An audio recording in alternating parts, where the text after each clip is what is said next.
Namaste. We carry forward our discussion on labor market economics and conservation, and in this lecture, we shall have a look at income inequality and poverty. Now, we have seen before that poverty is intimately related to land and environmental degradation.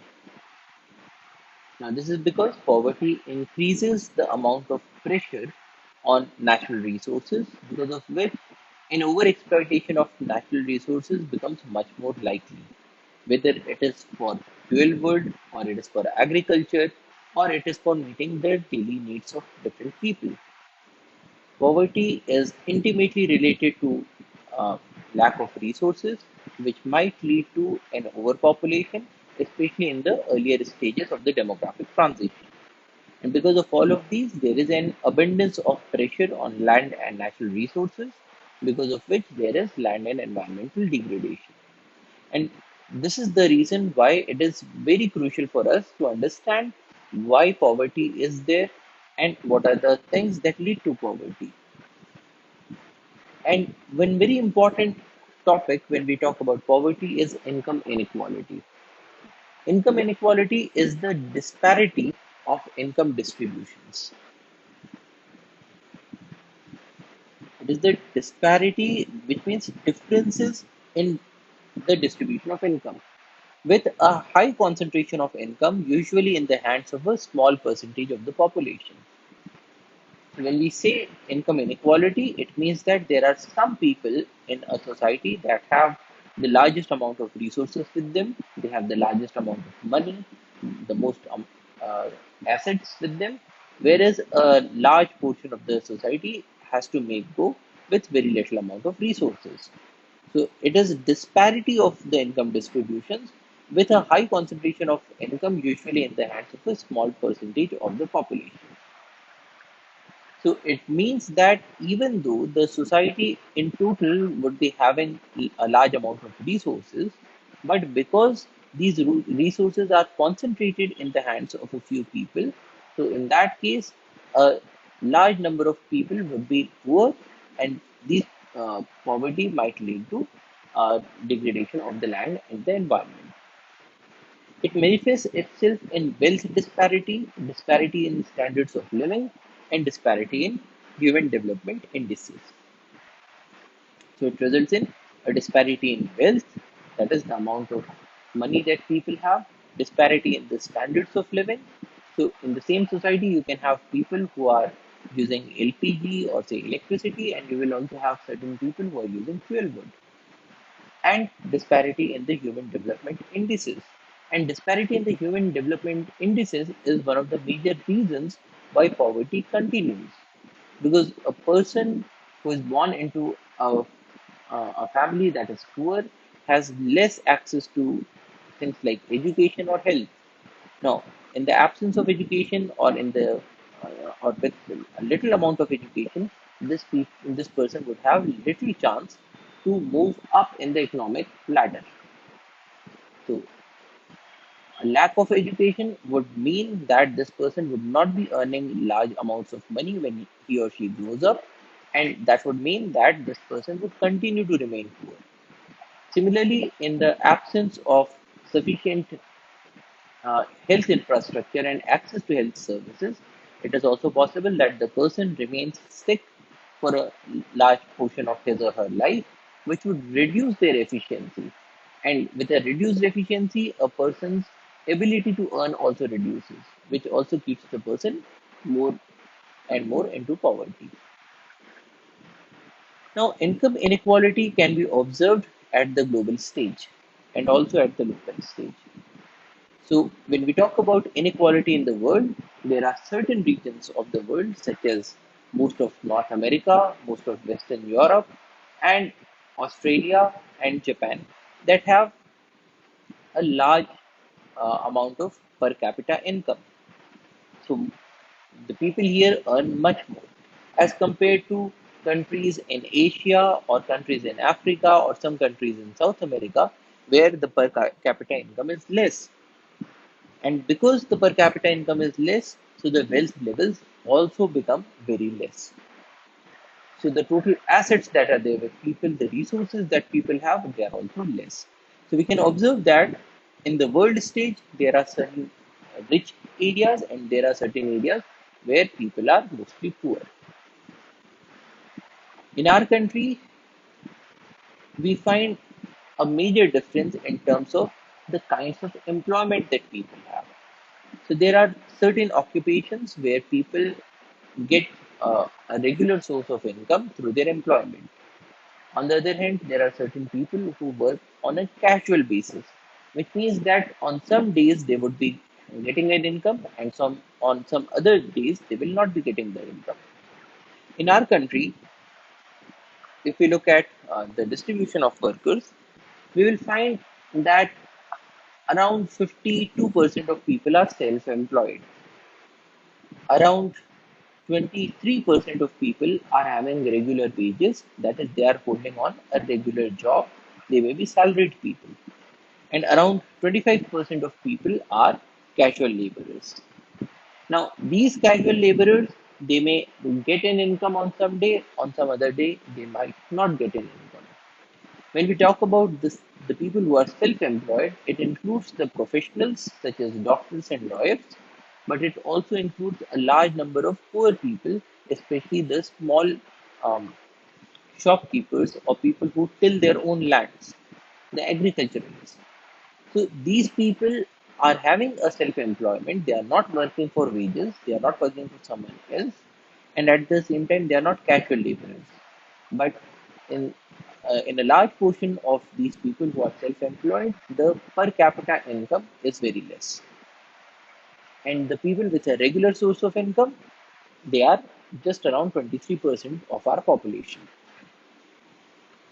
Now, if we look at changes over time, so the number of self-employed or the percentage of self-employed has hardly changed in between the years 2011-12 to 2017-18.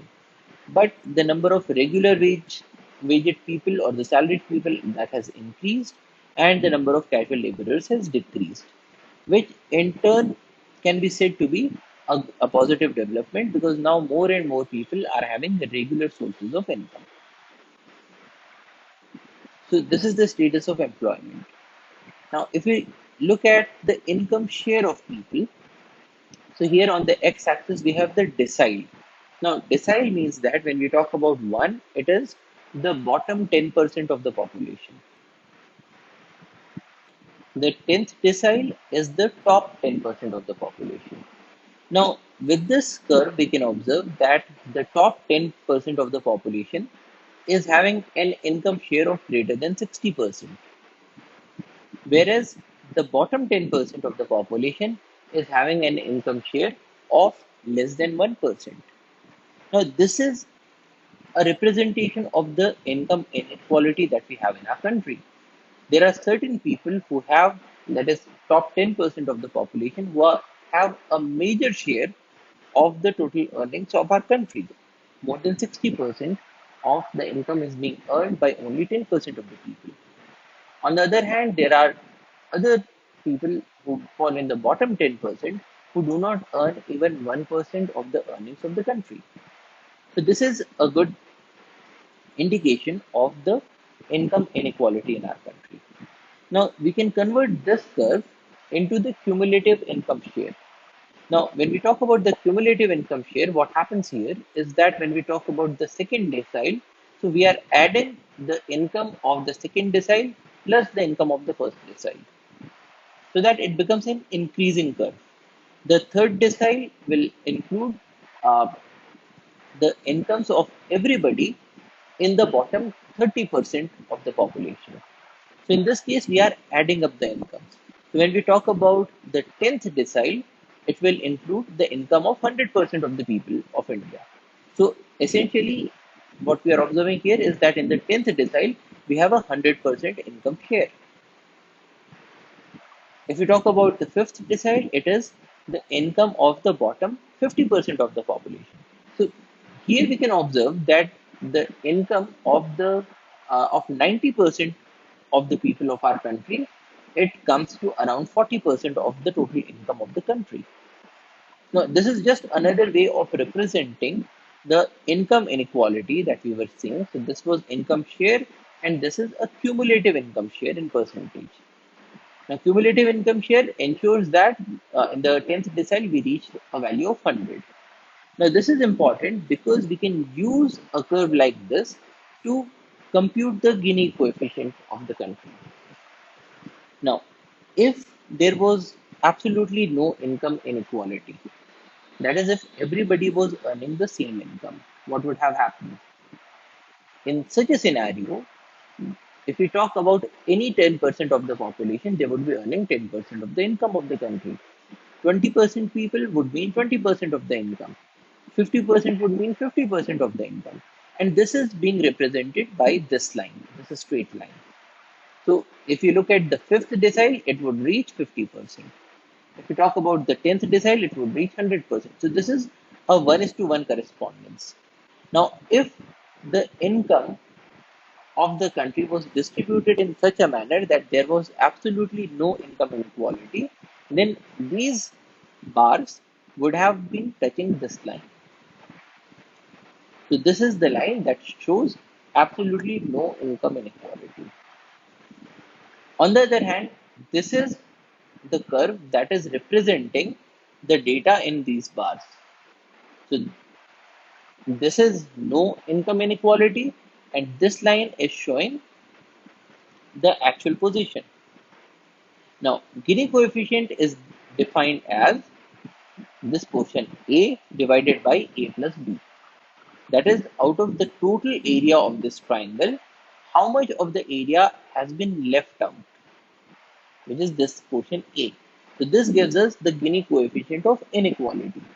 Now, if there is more inequality in the country, in that case, this curve would shift to this side. And in that case, the amount of A would increase, and when A increases, we will have more inequality. When A decreases, when these curves just touch this line, in that case, A will be 0. And when A is 0, we will have a Gini coefficient of 0. So Gini coefficient is a way of representing the income inequality by a single number. And this is how the Gini coefficient is determined. We find out the cumulative income share of the country, draw the straight line between different deciles, and find out these two areas. So one thing is very clear that in our country we have income inequality. So we saw that there is income inequality at the global level, and we also have income inequality at the national level. Now, this income inequality manifests itself in the form of a number of indicators. So, if we look at the indicators of inequality, so this is data from the Economic Survey of India. And if we look at the per capita net state domestic product at current prices, that is 2011-12 series, as on date 1st of August 2019. So, what we are observing here is that for any state, we can find, or say for most of the states, what we find is that the per capita net state domestic product has been increasing with time.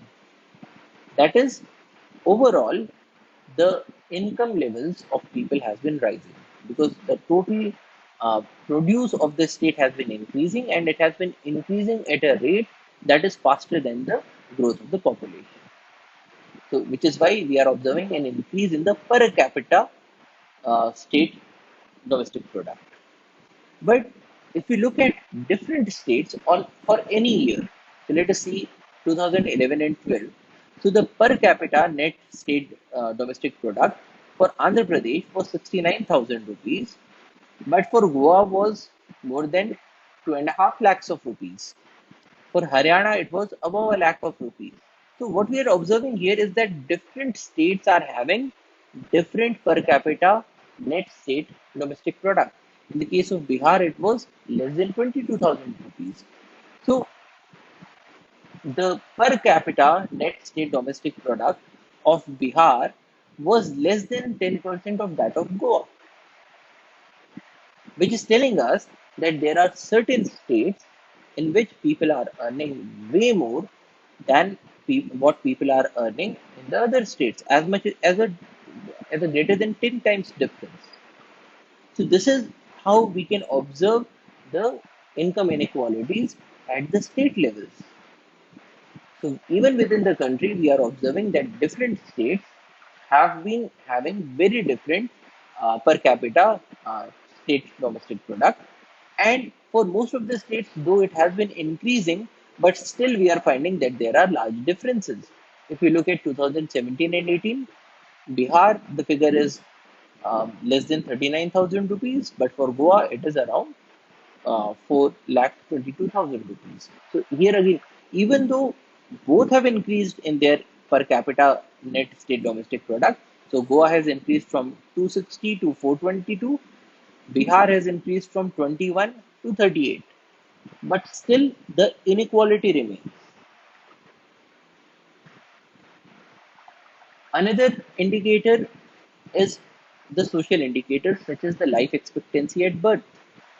So while the life expectancy at birth in the year 2013 to 17, if you look at Bihar, it is 68.9 years, but in Maharashtra, it is 72.5 years. In UP, it is only 65 years, whereas in Kerala, it is 75.2 years. So people in different states are having different life expectancies. Now, this is one result also of the amount of income that different people have in different states. Because if people are earning more, they can have access to more amount of resources. Say better healthcare or healthcare for a majority of the people. So these things would increase the life expectancy. Another indicator is the infant mortality rate. That is, out of every 1,000 live births, how many infants die in the first year. Now, here in the case of Assam, the figure is 44. In the case of a state like Kerala, the figure is 10.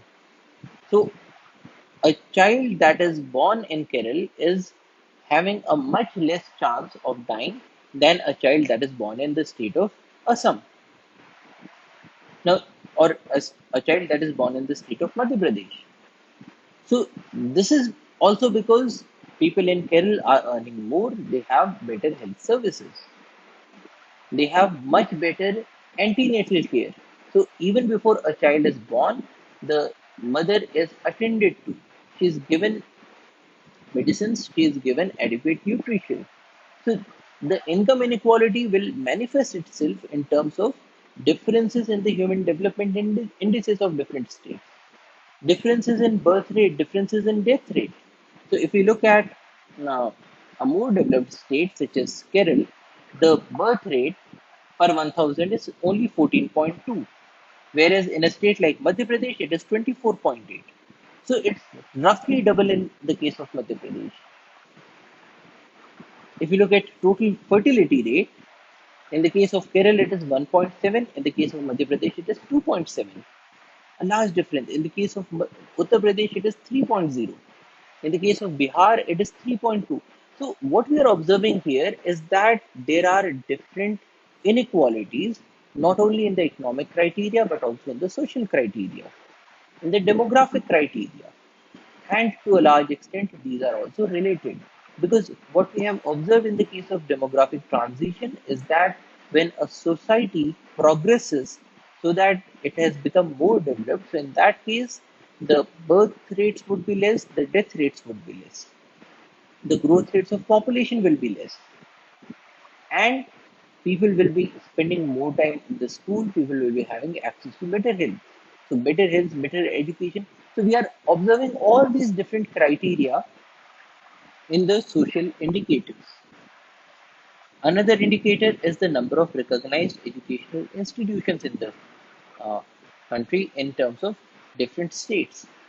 So here we can observe that the number of education institutions in a state such as Karnataka is much greater than what we have in Arunachal Pradesh or in a state like Meghalaya.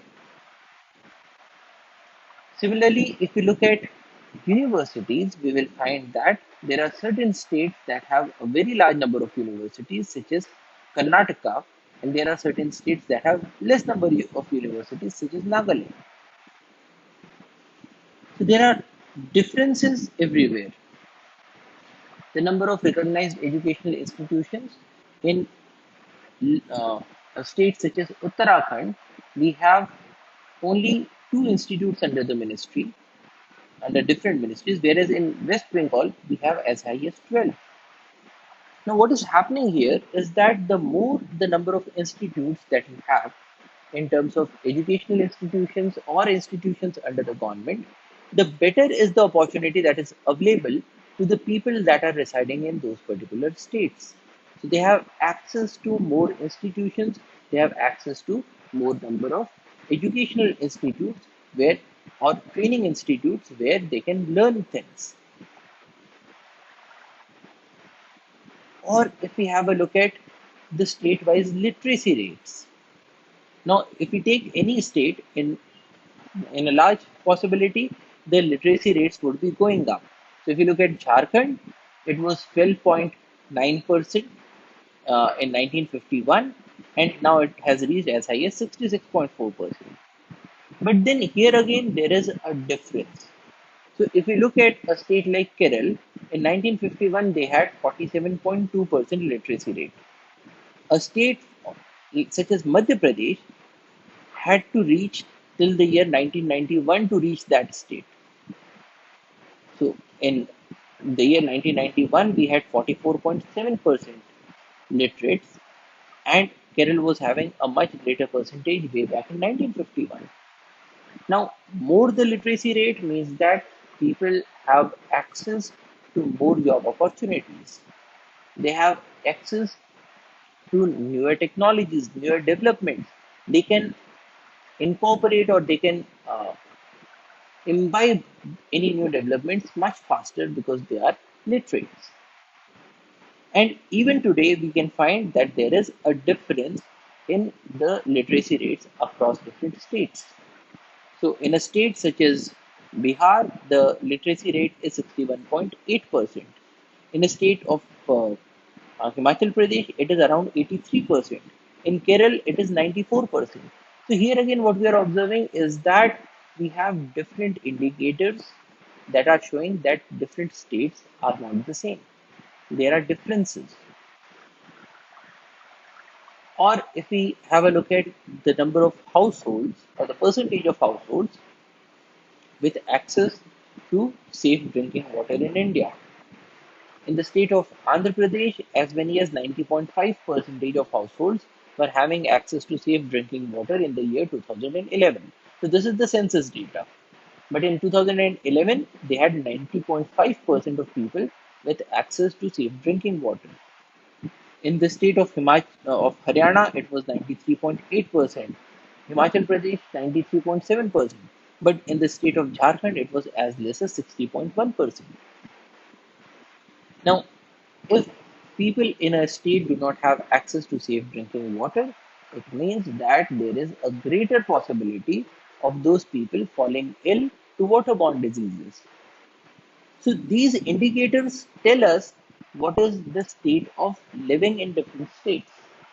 A person who is much more uh, probable of falling ill because of waterborne diseases will probably not be that efficient than a person who is safe from these diseases. Because ultimately, when a person falls sick, the efficiency to do work reduces. People will have to take leave. And so, these are all different indicators that give us an idea of the level of income that people will be having. So, if people have more access to health and education, probably their incomes will go on increasing. If you look at the population in different states, it is different. If you look at population under different age groups, child sex ratio, now child sex ratio is also a very good indication of the level of development of the society. Because if the society is giving equal weightage to the girl child and the boy child, in that case we will find a much higher child sex ratio. It would tell us that there are very less cases of female infanticide or female feticide. And this is what we are observing. So, indicators such as these can help us determine the level of development of different states. So, in a state such as Gujarat is having a child sex ratio of 890, Haryana is having 834. But if you look at more developed areas such as Kerala, you have the figure of 964. In the case of Karnataka, it is 948. So, these are also very good indicators of the differential roles of different factors in different states. So, a state that has a better child sex ratio probably has of women as compared to that of men, which would mean that later on, when these girls get into the age of employment, they will be having better chances of getting an employment, which would mean that they would also be earning. So, in a family, when more and more number of people are earning, the income would go up for the family as a whole. Whereas for a family in which only the male members are earning, the income is just half. Similarly, we can have a look at other factors such as the percentage decadal growth or the sex ratio at birth or the school education quality index, and all these factors are different between different states. And these differences will also manifest themselves in terms of all these different ratios: maternal mortality ratio, under 5 mortality ratio, education that people are getting, and so on. So, this brings us to the topic of poverty. When we have an income inequality, then in the same state or in the same society, we will have certain people with more income, certain people with less income, certain people with more wealth, certain people with less amount of wealth. So that brings us to the definition of poverty. Poverty is a state or condition in which a person or community lacks the financial resources and essentials for a minimum standard of living. So, poverty is a state or it is a condition in which a person or community, what it means is that we can have poverty at the level of a person, or we can also have poverty at the level of a community, which means that in a community there can be certain people who are rich and certain people who are poor, or we can have a community that itself is rich or poor. So we have observed that in the case of different states, there are certain states that have more resources. So we will say that those are the richer communities, and there are certain states with lesser resources, and we can say that those are poorer communities. And poverty will be defined as a state or condition in which a person or community lacks the financial resources and essentials for a minimum standard of living. So we are not talking about a very luxurious life, but we are saying that the minimum standards of living, how easy it is for people in those communities to meet the minimum standards of living. And in this case, we can define two different kinds of poverty. There is absolute poverty and relative poverty. Absolute poverty is a condition characterized by severe deprivation of basic human needs, including food, safe drinking water, sanitation facilities, health, shelter, education, and information. So, absolute poverty is characterized by a severe deprivation of basic human needs. On the other hand, a relative poverty is a condition where a household's income is lower than the median income in the particular country. So the difference between absolute and relative poverty is that absolute poverty says that people are unable to meet the basic requirements, whereas relative poverty says that even in a community where people are able to meet their basic requirements, there will be some people who have more income and some people who have less income.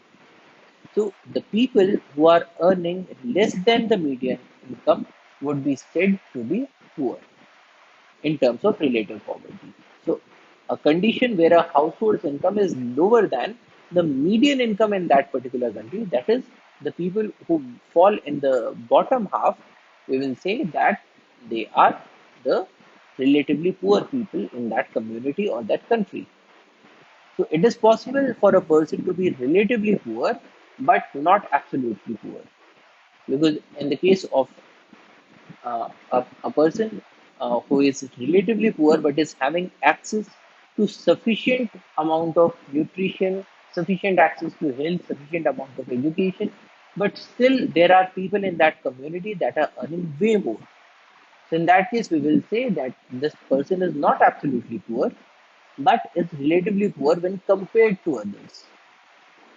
At the same time, there can also be a situation where everybody is absolutely poor, and in that case, it is possible for a person to be relatively rich but absolutely poor, which means that the community in itself is having such a huge lack of resources that even the better off people are unable to meet the basic human requirements of health, education, information, and so on.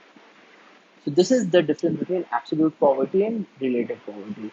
Absolute poverty talks about a severe deprivation of basic human needs, and relative poverty talks about a comparison with other people in that country or community.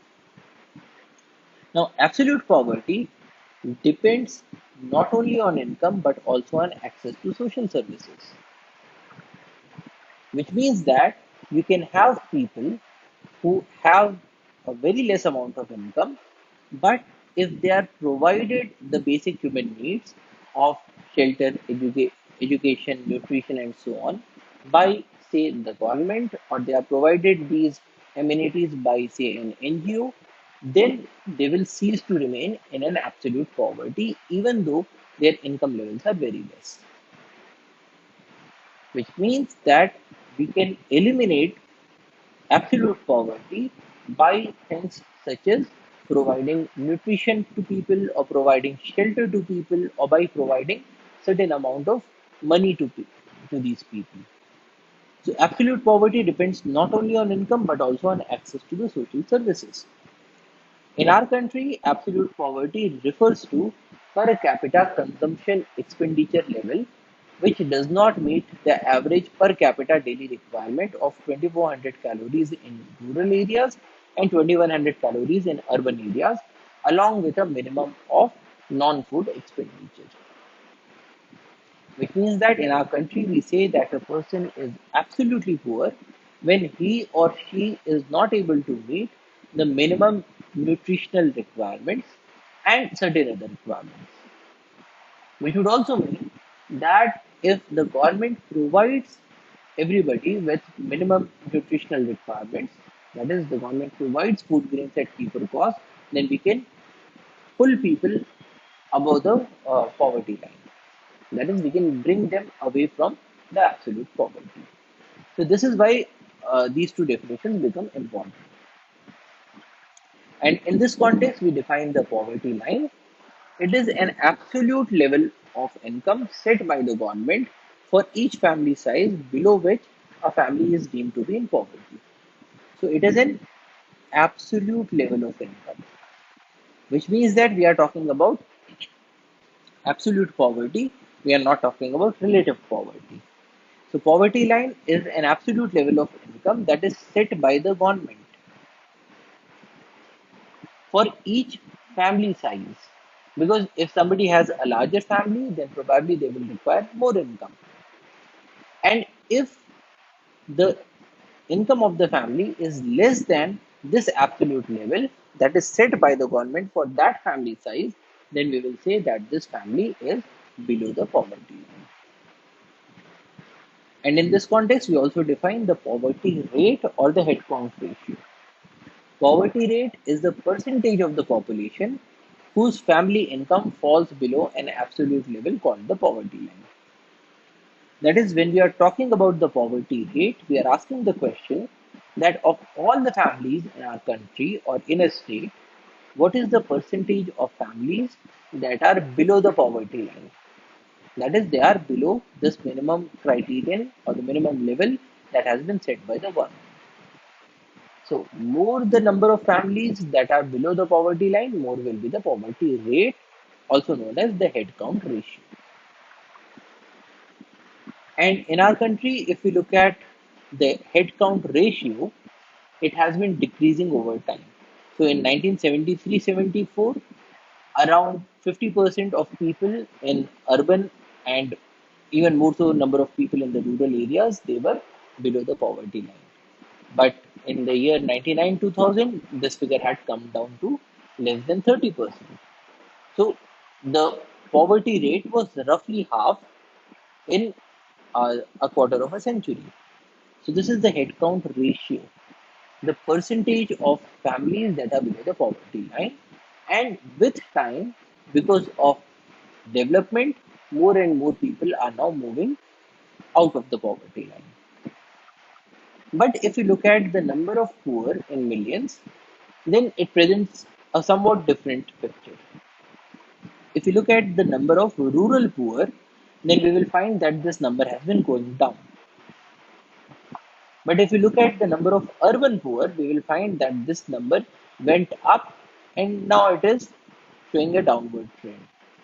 Now, why do we see this increase in number? Now, this increase in number can be because of two reasons. One is that these people are not earning enough. That is, the incomes of certain groups of people is becoming less, so that they are moving from above the poverty line to below the poverty line. Now, that can be one reason. But another reason that is more prominent in our country is that because of migration, people move from rural areas to the urban areas. And in a large number of cases, the people who shift from rural areas into urban areas are the poor people who are looking for a casual employment, say employment in a employment as a street seller, or employment as a household worker, or employment as a casual labor in a factory, employment as a porter. Now, these people who were extremely desperate, who were extremely poor, they were living in the rural areas and they shifted to the urban areas in search for employment. Now, in such a scenario, the number of urban poor would increase because more and more number of rural poor are moving into the urban areas. But the good thing is that the poverty rate has been going down with time. Now, when we are talking about poverty, it is important to remember that people can move into and out of the poverty line. That is, there can be times where people are more poor and there can be times where people are less poor. A good example is the agricultural sector. So, in the agricultural season, more and more people get an employment in the fields. So, they get work, they get certain amount of money. But at the end of the agricultural season, when there is no longer any need for the workers, or there is very little need, requirement of workers, in those times, these people are they lose their jobs, and in that case, they become poorer. So we have certain categories of poverty. The first category is always poor. So if this is the poverty line, that is on the y-axis we have the income, on the x-axis we have the time. And if this is the poverty line, and if the income of a family or a household is it is going up and down with time, but at all points of time it is below the poverty line, then we will say that these people are always poor. On the other hand, we can have situations where people are usually poor, which means that for a large portion of the time they are below the poverty line, but there can be instances where they move above the poverty line. So in this case, they are usually poor. They are not always poor. Then the third category is that of churning poor. So these are those households that are regularly moving in and out of the poverty line. So for certain periods of time, they are below the poverty line, and for certain periods of time, they are above the poverty line. So this is known as churning poor. On the other hand, we can also have occasionally poor people. which means that for the most part they are above the poverty line, but in certain points they move below the poverty line. And then we have the category of never poor, of those people who are always above the poverty line. So it is important to note here that poverty is a dynamic phenomenon. It can change with time. So a person who is absolutely poor can become a non-poor in certain seasons when they are getting employment, or probably when they get remuneration by selling the agricultural produce. So there could be certain points of time where these people are no longer poor. But then there, uh, the people who are not poor, they can also move into the poverty line. So this is a dynamic concept. Now, the next thing to note is that the income distribution and poverty rate don't completely quantify the inequality. Now, in this case, we are interested in conservation economics to know the situations or the circumstances where poverty would lead to a greater environmental degradation. And what we have seen so far is that when people are poor, then the amount of uh, pressure that each household puts on the environment, in certain cases, it is much greater than if these people are moved out of the poverty line. But then this is not the complete story. So basically, we can say that people who are very rich are also putting a very large amount of strain. People who are very poor are also putting a very large amount of strain. But then the people in between are putting probably a lesser amount of strain on the environment. So how can we make those people who are very poor a little less poor? Is income the only criterion? And the answer is no. Because what matters is not the income, but the ability to maintain a good standard of living. So essentially, if there is a household that is earning less, but we are able to provide it with education, health services, adequate nutrition, then probably we would be able to shift them from the very early stages of demographic transition, probably to a later stage. That is, we are interested in making these people a little less poor by providing them with all different sorts of facilities that are necessary for the maintenance of the minimum basic standards of living, so that the amount of pressure that this household is putting on the environment, it reduces. That is, probably we increase their living standards to such an extent that it is now possible for them to, say, purchase fertilizers, so that their crop productivity increases, and the amount of pressure that they are putting on the forest, it reduces, because they now no longer require very large portions of land, because the productivity increases. Or with adequate amount of health services and education, we can make them come to the conclusion that yes, our children are going to survive. It's not the case that that the majority of our children are going to die, which means that even if we have one child or two children, they are going to reach till adulthood. Now there is no longer a need to have a larger family. So, if that is our aim, to use the concepts of poverty to aid conservation, then how do we analyze this situation? Is providing income the only way out? The answer is no. So, what matters is not the income, but the ability to maintain a good standard of living. And this ability is also affected by things such as in kind transfers. In kind transfer is transfers to the poor given in the form of goods and services rather than cash, which means that in place of giving the poor people with money directly to purchase food at the normal market prices, what the government does is that it provides them with certain amount of rations every month, either free of cost or at a very nominal rate. And when the government does that, it is able to raise their nutritional level of standards. Similarly, the poor people get access to health facilities.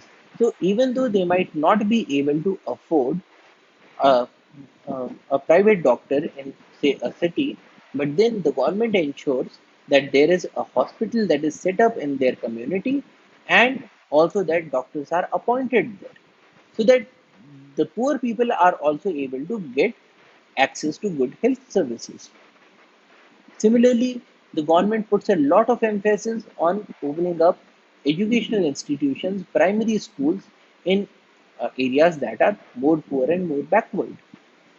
The government puts a lot of emphasis on setting up things such as clean sanitation or provisioning of clean water in areas that are very poor. So, in this case, the government is not providing money to the people, but the government is providing them with facilities in the form of in kind transfers, and those are also able to raise the standards of living. So, when we saw here that the headcount ratio it has been going down, a major factor is also because in our country, the poverty line is defined by the amount of nutrition that people get. 2400 calories in rural area and 2100 calories in urban areas. But with the government programs and policies, we have been able to provide people with this amount of rations so that they are able to get this amount of nutrition. Another thing is the economic life cycle, the regular pattern of income variation over a person's life. So we observed here that there is a regular pattern of variation in income. So in certain points of time, people have more money, in certain points of time, they have less money. And a very important thing in this space is the retirement. Now, people earn money when they are in the employable age. But when people become old, then they do not find employment. So in that case, their income reduces by a very drastic amount. So because of that, retirement planning is important. So the income is less to begin with, then it rises with age and sharply reduces on retirement. If retirement planning is done properly, a decrease in income will not reflect as a decrease in the living standards. And this is what the government is also emphasizing these days. So the government has brought up a number of programs that provide people with facilities for better retirement planning, things like old age pensions.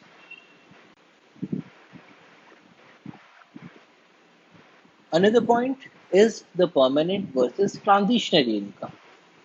So a person's normal income versus the income in a particular time period, such as drought or flood or market upheaval. The standard of living is more dependent on the permanent or average income, while transitionary changes can be smoothened out using loans, etc. So, when we talk about this permanent versus transitionary income, we are interested in this portion. So, there are certain people who are occasionally poor. That is, for a large portion of the time, they are above the poverty line. But because of certain market fluctuations or things such as drought, they might move into the poverty line. Now, when a person moves from above a poverty line situation into the poverty line, then it is also possible that their living standards do not go down drastically. Why? Because they have access to funds in the form of things like loans. So in this case, the average income of a person is more important than a transitionary income. So even if a transitionary income goes down, but if we are able to ensure that people have a good amount of average income, then that will be helpful to the people. Now, next we come to the normative question. Should income be redistributed? So when we talk about poverty, one way of reducing poverty is by taking the money from the rich people and giving it to the poor people.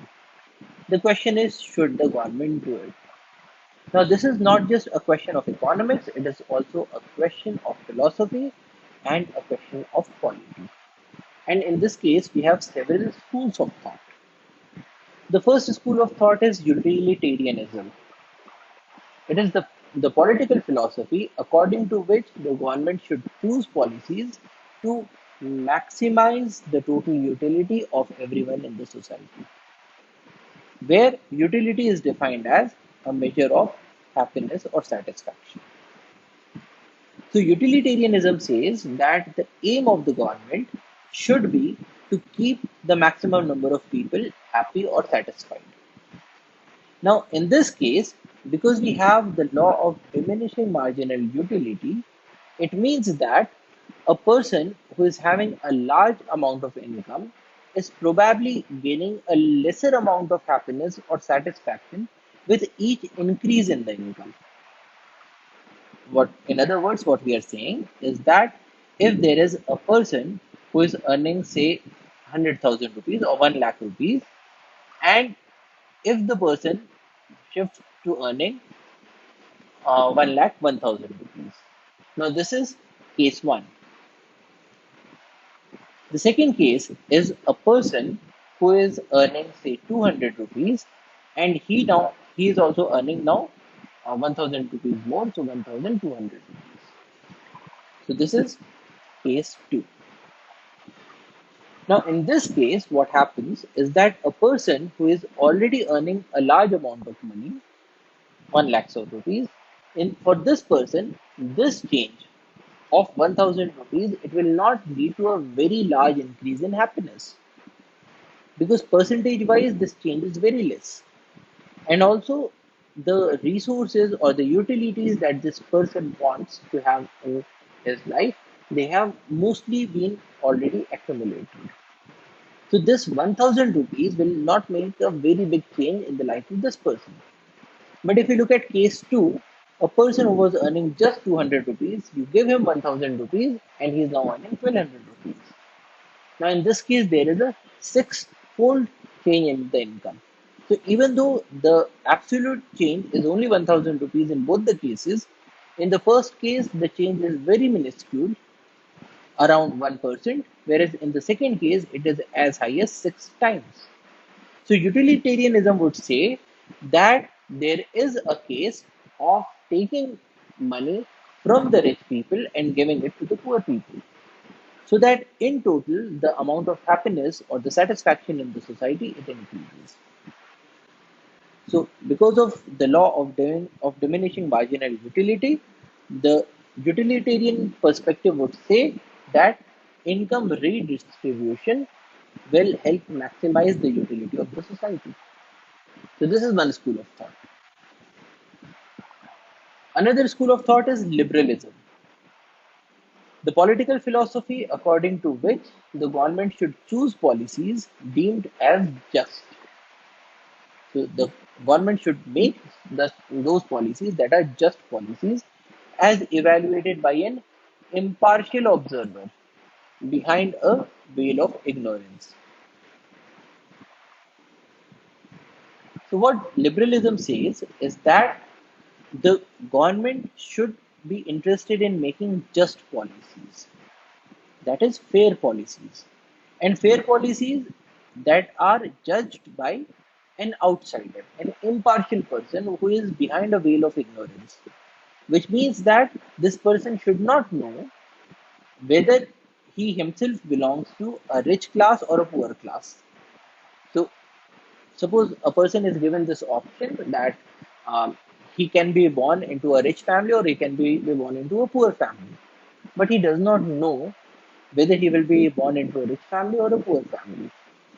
Now, if you ask this person to make the laws or the policies, then probably those will be the best policies, because this person would take care of the interest of both the rich as well as the poor. So these will be fair policies, because he might be born as a rich person, in which case if he had made policies to favor only the poor, then he will be negatively influenced. On the other hand, he may even be born a poor person. So if he had made policies that favor the rich, in that case he will be negatively impacted. So given that a person does not know whether he will be born rich or poor, and if you ask such a person to make the policies, those will be the most fair policies. So this is what liberalism says. And it talks about the maximum criterion or maximizing the minimum utility. So the people who have the minimum utility, the fair policies would try to maximize their utility. The claim that the government should aim to maximize the well-being of the worst of person in the society. So in the case of liberalism, it says that the government should try to help the most poor people. And while this criterion suggests income redistribution, so some amount of income redistribution is okay according to liberalism. The veil of ignorance would suggest that complete equality would remove the motivation to work to the detriment of the society. So liberalism says that yes, some amount of income redistribution should be done, but it should not be done to equalize everybody. Because if everybody is equal, then there will be no incentive for people to become rich, to work hard. And we want people to work hard so that the society progresses. And so there has to be some amount of inequality, but then this inequality should be maintained in such a manner that the poorest people also are not very bad off. That is, they also have abilities to meet the minimum standards. So this is liberalism. So it suggests that some income redistribution should be done, but some inequality should remain to motivate people to work. And redistribution of income should be done in the form of social insurance so that the worst of people are also protected. Social insurance is the government policy that is aimed at protecting people against the risk of adverse events. So, social insurance is a government policy aimed at protecting people against the risk of adverse events. So, it means that when we make the policies, then liberalism would say that if somebody becomes very poor, if there is, say, a drought, then there should be policies that help these people. Another school of thought is libertarianism, the political philosophy according to which the government should punish crimes and enforce voluntary agreements but not redistribute income. So, this is another extreme. It says that the role of the government is to punish crimes and enforce the voluntary agreements but not to redistribute income. Equality of opportunity is more important than equality of incomes. And once the rules of the games are established, the government should not alter the result. So libertarianism says that the government should only be interested in making the institutions, maintaining the institutions that promote the rule of law. But once you have this system, then a person should be allowed to remain in whatever state he or she is in. So if somebody is poor, even though the system is just, but if somebody is poor, the government should not help that person. So this is another school of thought. So what we are observing here is that when we talk about income redistribution, we can move from utilitarianism, which says that everybody should be made equal to maximize the utility, to the other extreme, which is libertarianism, which says that even if somebody is poor, we should let that person remain poor. So this is a normative question. Now, because the government is interested in reducing poverty, in our country we are more towards liberalism than either of the two extremes. So we take the middle path. So the government tries to reduce poverty. And the government reduces poverty or it tries to reduce poverty by a number of measures, such as the minimum wage laws. So it says that people have to be paid a minimum amount, but as we have seen in a number of cases, it results in surplus. Apart from minimum wage laws, we have welfare policies, which are government programs that supplement the income of the needy, such as things like old age pensions or disability pensions. So people who are very old or people who are disabled, they are provided with certain amount of government money to supplement their incomes because they are needy. We also have negative income tax, which is a tax system that collects revenue from high income households and gives subsidies to the low income households. So in our country as well, we have income tax that is a progressive tax, which means that if somebody is earning more, then a larger share of income is taken from that person. But at the same time, the government also provides subsidy to the poor people. So negative income tax is also used. In-kind transfers are used, such as provisioning of food grains at subsidized prices. And we also have anti-poverty programs and work incentives, such as the Mahatma Gandhi National Rural Employment Guarantee Scheme. But to bring the income inequality to zero or not still remains a political question. So that's all for today. Thank you for your attention. Jai Hind.